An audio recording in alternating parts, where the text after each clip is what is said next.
আসসালামু আলাইকুম। দেশে বিদেশে যে যেখানে আছেন সবাইকে বলছি যে আমরা যারা যারা এখনো জানাজার নামাজ পড়ি, ঠিক জানাজার নামাজ বুঝি না, তাহলে আপনারা যদি ভিডিওর মাধ্যমে ইনশাল্লাহ বুঝে নেবেন। জানাজার 4 তাকবীরে জানাজার হয়। জানাজারের সর্বপ্রথম যেটা কাম সেটা হলো নিয়ত করা। নিয়ত যদি আমরা করি যে মনের কল্পনার নামে হয়েছে নিয়ত, তে আপনারা এইভাবেই নিয়ত করবেন। যদি কোনো মানুষ বলেন না হুজুর আমরা নিয়ত বান্ধি, সেটা ভিন্ন কথা। কিন্তু বুখারী শরীফের 1 নম্বর হাদিস ইন্নামাল আমালু বিন্নিয়াত, যে মানুষের মনের কল্পনার নামে হয়েছে নিয়ত। যাই হোক, কথা না বাড়িয়ে শুরু করছি। যখন আপনি নিয়ত করলেন, করার পরে আপনি কি করবেন? নিয়ত করার পরে আল্লাহু আকবার কা তাকবীর দিয়ে কি করলেন? নিয়ত বাঁধলেন। বাঁধার পরে আপনি কি করবেন? সানা করবেন, সুবহানাকা আল্লাহুম্মা ওয়া বিহামদিকা ওয়া তাবারাকা ইসমুকা ওয়া তাআলা জাদ্দুকা ওয়া জাল্লা সানাউকা ওয়া লা ইলাহা গায়রুক।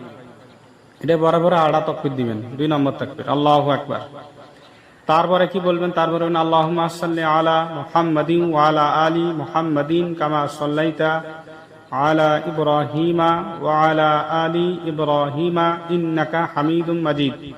আল্লাহুম্মা বারিক আলা মুহাম্মাদিন ওয়া আলা আলি মুহাম্মাদিন কামা বারাকতা আলা ইব্রাহিম ওয়া আলা আলি ইব্রাহিমা ইন্নাকা হামিদুম মাজিদ।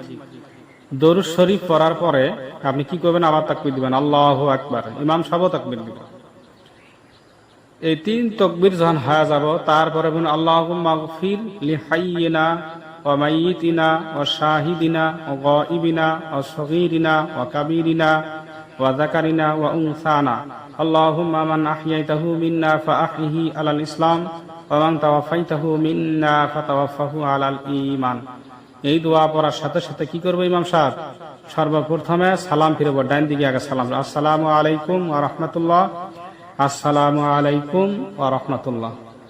অবশ্যই যদি আপনাদের জানা থাকে তাও জেনে নেবেন, আর আপনার বন্ধু বান্ধব থাকে তাদেরকে শেয়ার করবেন। এই শেয়ারের মাধ্যমে আপনি যেমন শিখলেন তারাও শিখতে পারবে।